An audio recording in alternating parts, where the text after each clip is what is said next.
Minnesota, where the tourists are out and about taking photos in front of the Capitol building. Lacrosse fans are out in force. Today inside Cooper Field, Georgetown University, where the Georgetown Hoyas welcome the Yale Bulldogs to town for their first round NCAA tournament game. Let's take a look at the brackets. The lower half of the bracket, that's the bracket where our two teams are right now, already has Virginia and Notre Dame advancing, both relatively easy earlier on in the day. This one promises not to be so easy with Yale and Georgetown going at it. Meanwhile, let's check out the other half. All these games on Sunday, with the exception of Maryland and Army, that game follows us in College Park. Hi, everybody. Alongside Paul Carcaterra, I'm Chris Cotter. Close quarters here in the booth, just like Georgetown, right? Outside of Cooper Field here, ringed by buildings, so it's a very cool venue, and we should see some good lacrosse. These two teams, among the 17 teams in this tournament, Carc, probably had the strangest seasons. You think about Georgetown, all the high preseason, all the transfers coming in. They start the year 0-3, but since then they've rattled off 12 wins in a row, and they won yet another Big East title. For Yale, it might have even been weirder. How about Yale? Middle of the season, they lose 3 straight, Cotter, and they allow 60 goals, then they win 6 straight. This is a hard team to put your finger on. I think it could win a national championship, but it's also a team midway through the second quarter can be down 10 goals and their fans will want to throw a brick through a TV. It's that crazy for the Yale Bulldogs, but they have the offense to do it. And Chris Lyons, the sophomore attackman, has been incredible. He's second in the nation in overall goals. He's a bull. He's about 6 feet, 210 pounds.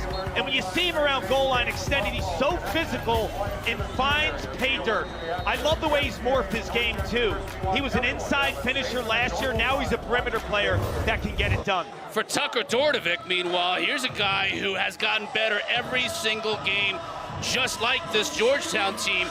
He's playing his best lacrosse right now. Georgetown finalist, one of the top 5 players in the country. His aggressive dodging and plant foot is what separates him, but he can score in an array of ways. He's a right-handed bull as well, but watch the way he dodges from the perimeter. Containing Dordevic is really tough. This is a guy who shot the ball 160 times this year. And you can see Lyons and Dordevic, 2 of the top offensive stars and producers in all of college lacrosse. Our goalies today, Jared Paquette, no stranger to postseason play. He's in net for the Yale Bulldogs. And Danny Hinks, meanwhile, for Georgetown, is a guy who started the year with a lot of hype after transferring in from Dartmouth. Sat for a few games in the middle of the year, and then he's come back with a vengeance since retaking the starting spot. And Kevin Warren said when he sat, he was one of the best teammates he's seen. He said if he was to write a book about being benched and then coming back, Hinks would be the star.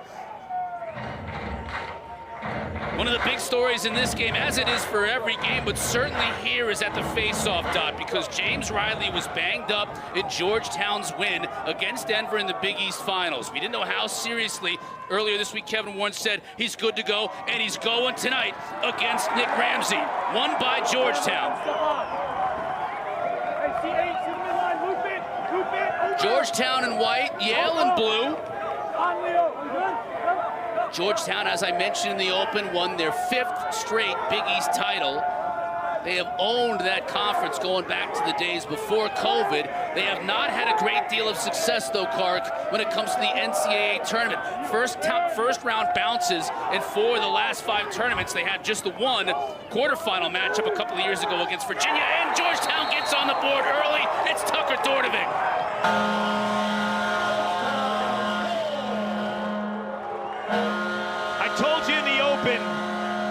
He has an aggressive plant foot. For 3 years, he played midfield at Syracuse. This year, he's played attack, but he's so comfortable taking his defender anywhere in the offensive set. You see the hard plant foot, the roll into the shot, traveling around 95 miles an hour. Dordevic letting the Yale defense know it.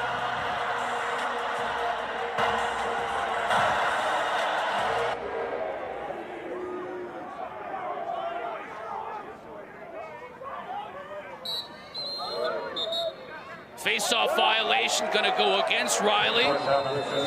So we'll finally get a chance now to see Yale 6-on-6. Quick shot bounces, goes wide of the target. Hinks doesn't have to make the save. Hustle to the ball on the end line, stays with Yale. Stay, wait for half. Yep. Guys, just be careful in here, okay? Just be careful. Bragg, big shot, number 45 in blue. Coach Shea this week said his game has gotten much more complete as a midfielder. He's always had a howitzer, but he's much more of a complete midfielder, so we'll see a lot of 45 today in blue. This is Brad Sharp. Can run like a gazelle. Now comes up lame, though. Looks like he may have got a hamstring or something. That's a problem because he's been hurting the last few times he's tried to come back from this hamstring injury, and it looks like Sharp's in pain. As Bragg lets one fly and Sharp had to come quickly to the bench, he'll be attended to by the Yale staff.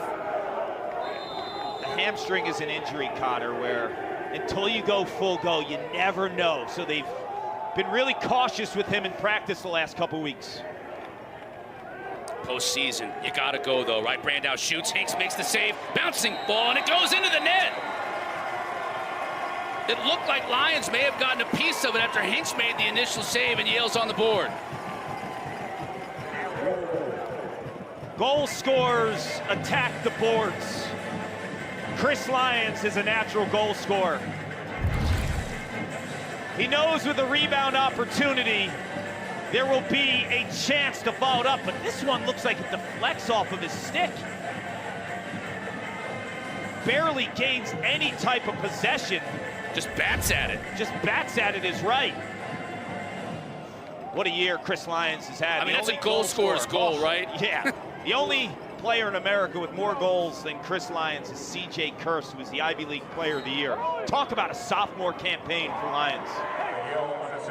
Goal with another face-off man was Georgetown Milburn.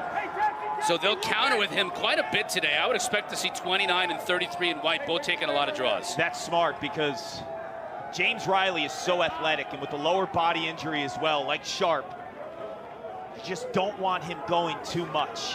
You want to ease him back. Bundy.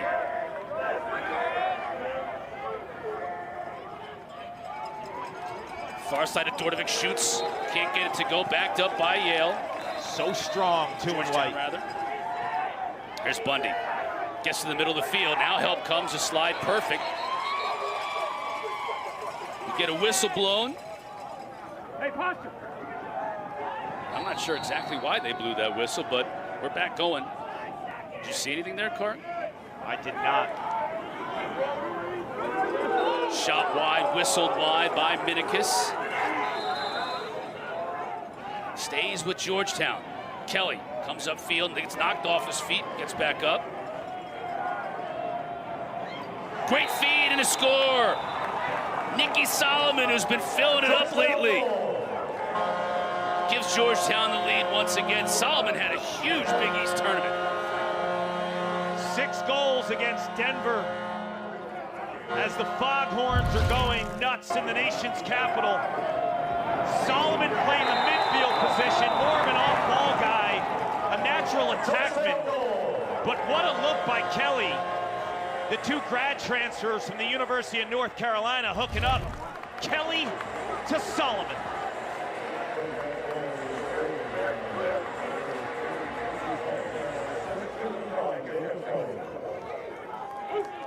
Solomon's been bouncing back and forth between that first and second midfield. They've gone a lot with Patrick Krogan, the freshman in the first midfield, but Solomon was fantastic in the Big East tournament. And I think he's just what the doctor ordered, right? Because you have a lot of Dodgers in this offense with Dordovic and Minikis and Graham Bundy Jr. You have that off-ball shooting presence with Nicky Solomon. Kind of completes the unit. Coming out of the box is Logan Solberg, number 2. Behind Alliance.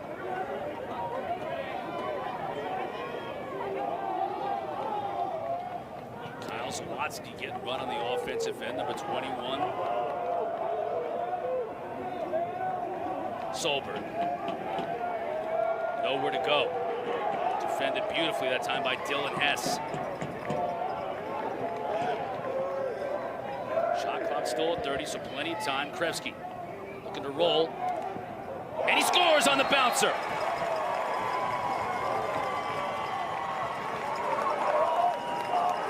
Only his 10th goal of the year. Max 𝐋𝐚𝐜𝐫𝐨𝐬𝐬𝐬 ties this thing back up at 2.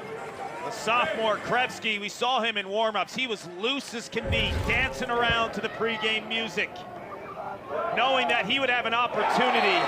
Teams are short sticking 48 and white, and he is a tall, rangy offensive player that can shoot around contact. That's a sweet take for a midfielder to go behind, invert, take the defender out of his comfort zone. Spot on by 𝐋𝐚𝐜𝐫𝐨𝐬𝐬𝐬.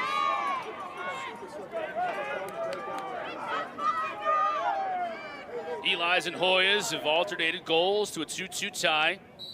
Early going here at Cooper Field. Second face-off violation of this half against Georgetown. One more and it'll be a 30-second penalty. Leo Johnson. He's got a shorty, he's going. Working on Hess. Good look inside, couldn't handle the pass though.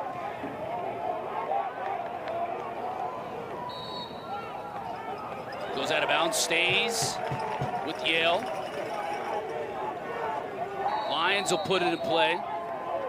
Over to Johnny Kai on that second midfield unit. Bragg is in there as well.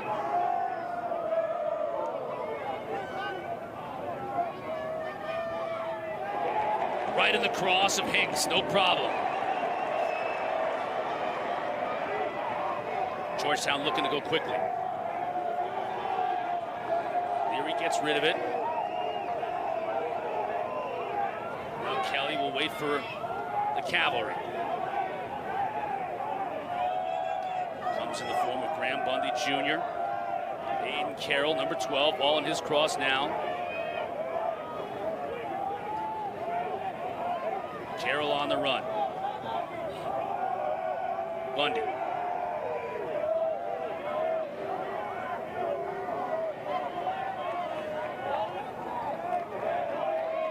Tucker on Bragg.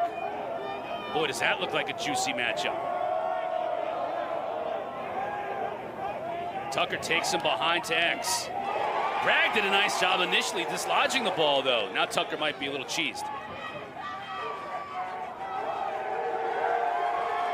Listen to what that does to the Yale bench. Bragg's effort. 13 to shoot now.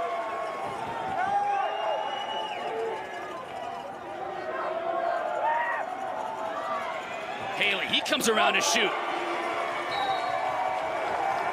Talk about a defensive stop. The Yale defense all season long has had their backs against the wall. 61st nationally in scoring defense out of 72 teams. And it was Bragg who did a lot of the heavy lifting. Now he's in trouble at the middle of the field, and it's a turnover.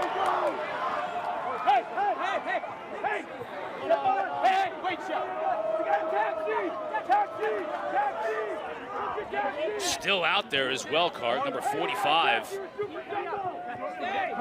And that's a tough break for Yale because you make that stop and then you don't have the clean clearing game to give your offense a chance to get into rhythm and rest these guys. Yeah, you've got a tired defense out there right now. Declan McDermott looking to take advantage.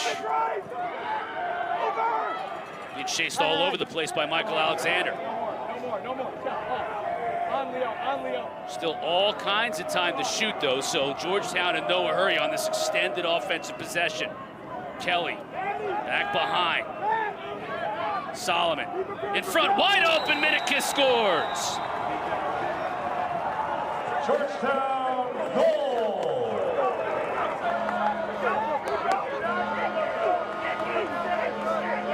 This team can score. Head coach Kevin Warren has himself an offense. He got some headline scorers that can break defenders down. Brian Minikis is one of them. He'll be playing in the PLL this summer, but the Hoyas are feeling it. played an NCAA tournament game back in 2019. Kark, you and I were there in New Haven. It was an amazing game. Matt Gaudette for the Yale attack. Matt Brandau, who's on the field now, was just a true freshman in 2019. Lucas Kotler from the outside. Yale went to the Final Four that year, but Georgetown tested him. I remember doing that game. Daniel Bucaro for Georgetown was unstoppable, and the Hoyas gave the Bulldogs all that they could handle, and that was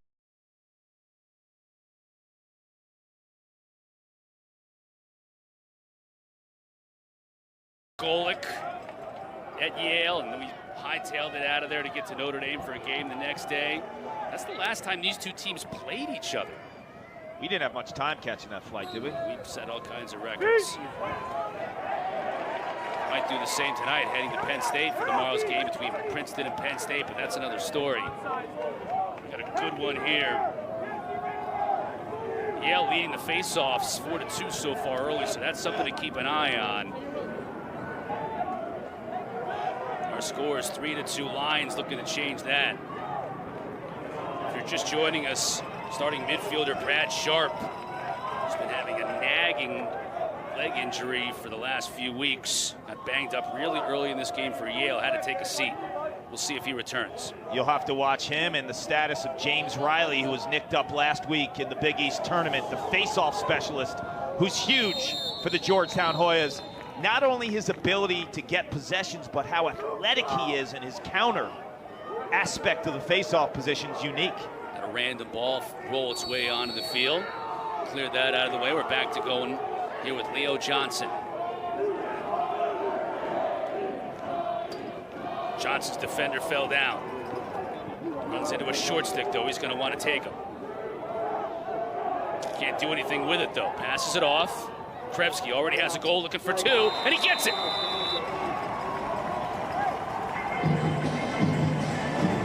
Young guys need confidence. When you look at Krevsky's season, only 9 goals coming into the contest, but he's got 2 already in the first quarter. In the first round of the NCAA tournament, he did it inverting with the right hand earlier. This time, a natural lefty sweep. This is a beautiful shot to the offside of Hinks. You're seeing a variety out of 48's game. I like it out of the young buck.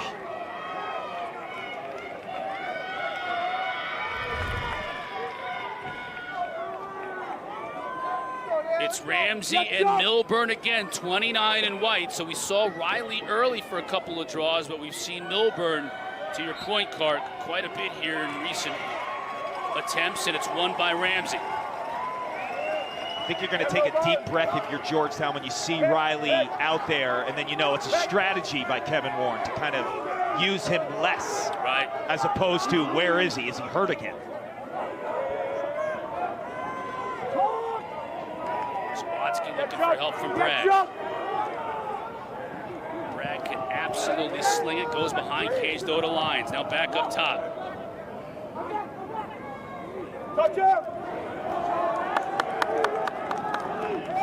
Lions on the wing. Shoots. Hinks goes down to make the save. Didn't have to, though. Squirts wide of the cage. 41 seconds to shoot for Yale.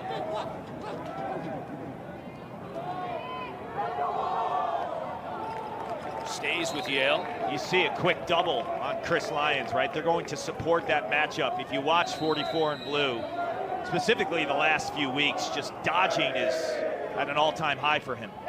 Near side, beats Hinks. Hinks has got to be kicking himself, Clark, for giving up that near post. And they're opening up Lyons' left hand. He's a natural righty. They're saying, okay, let's see what you got with your offhand. But if you watch enough tape on 44 in blue, you know he's not a one-trick pony. This is a beautiful move on the reigning National Defender of the Year in Will Bowen, attacking him. And I asked Andy Shea this week, if Bowen is on Lyons, will you still go after him? He said he's going to let him play his normal game. And that's why. The confidence that the coach has in this young guy is remarkable. Great matchup to watch all day long. Lions, all Ivy going against Bowen.